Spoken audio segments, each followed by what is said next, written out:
Hey guys, my name is Paul Leach. I'm an actor and a filmmaker in Los Angeles, California, and I'm going to answer a couple questions for you guys. The first one is, what are the most challenging and most rewarding aspects of your work and why?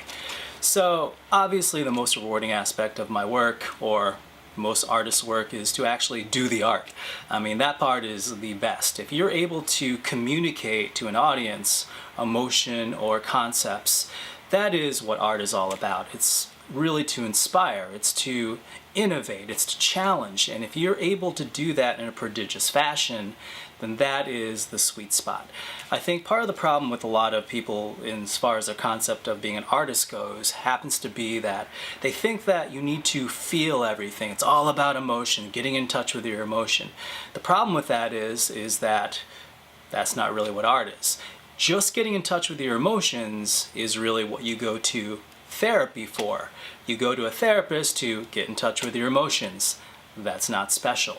Your job as an artist is to communicate emotion to somebody else. If you only feel that emotion and you don't communicate it, you failed as an artist and you're not an artist. So I think that the sweet spot is when you actually communicate it and you know you've communicated and you've inspired or affected somebody. When you hear beautiful music or you see amazing theater or amazing dance and you leave elevated or challenged, I think that's the beauty of art. And if you're able to be a part of something like that or create something like that, it's the most rewarding thing in the entire world. Now, as far as challenges, I think it's the lack of opportunity for Asian Americans. So I think a lot of it has to do with stereotypes and the fact that Asian Americans really, for the most part, have tried to be successful by flying under the wire, not making waves in business and in the arts in general. And unfortunately, in the United States, that doesn't help out. In the United States, the squeaky wheel gets the grease. So it's about time that we actually say something, demand equality, demand a breakdown of stereotypes to be better represented. Because it's terrible if I go home at night and I read Pinter, and I read Schaffer, and I read Mamet, and as I read these great playwrights, I just say to myself, I am never going to be able to play this. I'm never going to get the opportunity to perform this. And that's disappointing. So we can change that. This is a challenge for us to go out and do something about it. Next question. Do you think filmmakers have an obligation to create diverse talent? Why or why not? The answer, I think, is yes and no. Yes, absolutely, just like we talked about, create diverse projects so that you can bring more diversity into the world to show people what the world and what art should really look like. However, your focus cannot be diversity. Your focus has to be excellent at what you do, because if you're not excellent, nobody's going to listen to your message. And I think that is the big thing. I went to conservatory. I have a degree in music, theater, and dance.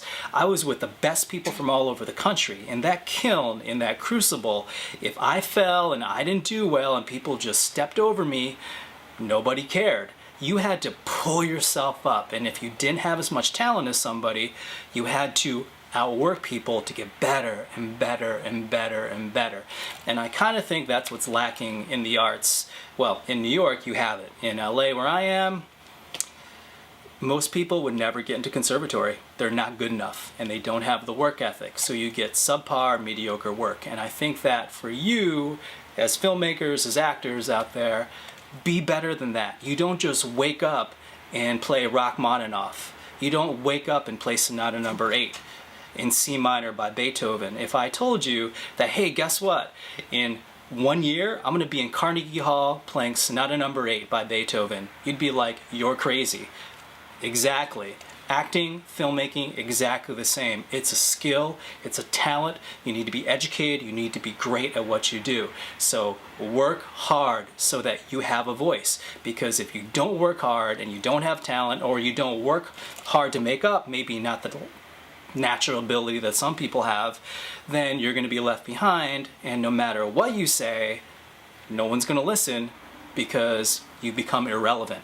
So yes, your message of diversity is incredibly important, but only coupled with a prodigious ability, so people cannot deny or cannot ignore what you have to say. So be great. I'm talking to you as one actor to another, as one filmmaker to another, as one Asian American to another. Help us out. Help me out. Help each other out. Be amazing. If you're not in the top 3% of the talented individuals and the highest work ethic people, you're not working hard enough. Because we have to work harder than everybody else because we're behind. We are behind. And if we're not behind, we're overlooked. And so right now, we have to work harder than everyone else to not be overlooked. So that's my challenge to you. Come run with me. Let's do this together. So I don't know how this works. I'm assuming that you can see the rest of my answers to the questions somewhere around here. I just want to thank you guys for the opportunity to answer a couple questions for you and to connect as one Asian American in the industry to another. Please get a hold of me. I think my information is there if you ever want to work together on something or just talk or, put our heads together, because it's not as individuals, it's as a group of people that we actually do this together. You guys are the best. Thank you so much.